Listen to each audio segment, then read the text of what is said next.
Merci, Monsieur le Président. Monsieur le Président, Madame la Vice-Présidente, comme les principaux des collèges du département du Nord, et certainement comme vous, nous partageons l'inquiétude liée à la hausse des prix de l'énergie. Cette hausse va se traduire par une augmentation importante des factures de gaz, d'électricité pour nos établissements, avec parfois la peur de devoir choisir entre parvenir à payer les factures ou chauffer de manière décente nos établissements.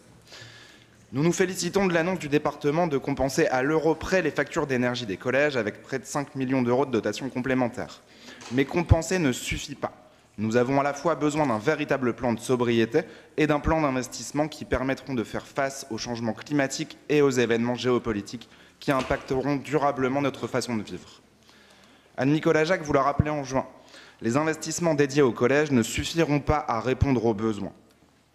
Et les travaux programmés et non encore réalisés ne répondent déjà plus aux exigences du moment.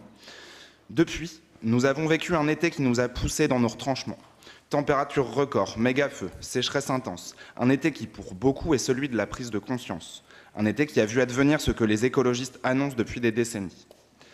Cet épisode renforce la double nécessité d'investissements massifs et d'un plan de sobriété ambitieux, comme vous l'a rappelé Laurent Perrin ce matin.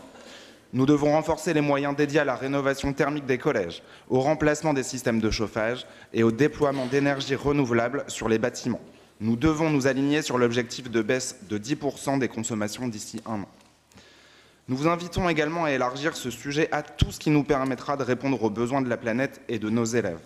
Cette logique d'investissement et de gestion des consommations doit se retrouver en toute matière, énergie, alimentation, ressources en eau.